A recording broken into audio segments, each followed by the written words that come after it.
I found him with a tiny black-rimmed hole in his left temple, sitting, still slowly rocking, in his bentwood chair.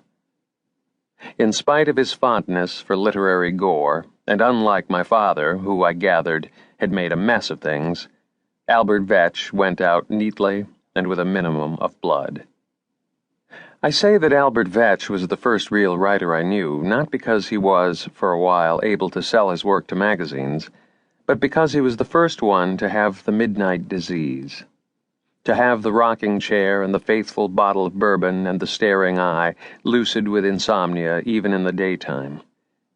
In any case, he was, now that I consider it, the first writer of any sort to cross my path, real or otherwise, in a life that has on the whole been a little too crowded with representatives of that sour and squirrely race.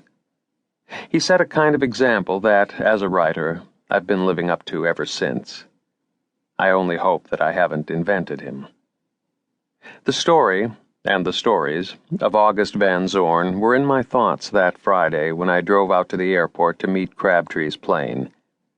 It was impossible for me to see Terry Crabtree without remembering those Fay short stories, since our long friendship had been founded, you might say, on August Van Zorn's obscurity, on the very abject failure that helped crumple the spirit of a man whom my grandmother used to compare to a broken umbrella.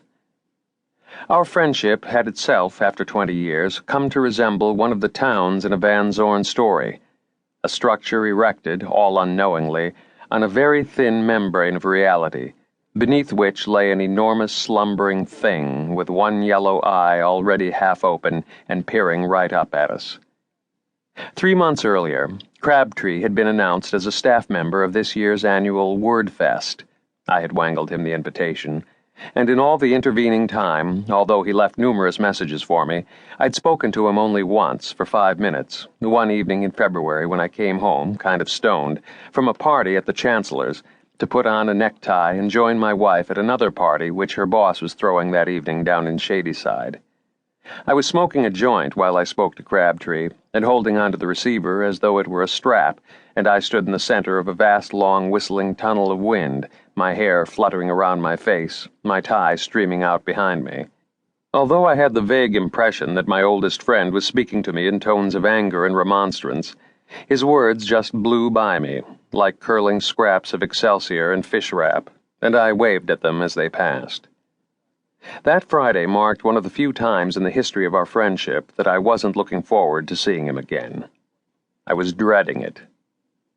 I remember I'd let my senior workshop go home early that afternoon, telling them it was because of WordFest, but everyone looked over at poor James Leer as they filed out of the room. When I finished gathering all the marked-up, dittoed copies and typed critiques of his latest odd short story, shuffling them into my briefcase and putting on my coat, and then turned to leave the classroom, I saw that the boy was still sitting there at the back of the classroom in the empty circle of chairs. I knew I ought to say something to console him. The workshop had been awfully hard on him, and he seemed to want to hear the sound of my voice. But I was in a hurry to get to the airport and irritated with him for being such a goddamn spook all the time, and so I only said goodbye to him and started out the door. "Turn out the light, please," he'd said in his choked little powder-soft voice. I knew that I shouldn't have, but I did it all the same.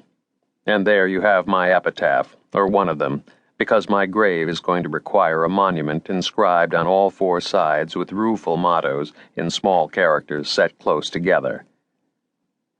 I left James Leer sitting there, alone in the dark, and arrived at the airport about half an hour before Crabtree's plane was due, which gave me the opportunity to sit in my car in the airport parking garage smoking a fatty and listening to Ahmad Jamal, and I won't pretend that I hadn't been envisioning this idyllic half-hour from the moment I dismissed my class. Over the years I'd surrendered many vices, among them whiskey, cigarettes, and the various non-Newtonian drugs, but marijuana and I remained steadfast companions. I had 1 fragrant ounce of Humboldt County, California, in a Ziploc bag in the glove compartment of my car. Crabtree walked off the plane carrying a small canvas grip, his garment bag draped over one arm, a tall, attractive person at his side. This person had long black curls, wore a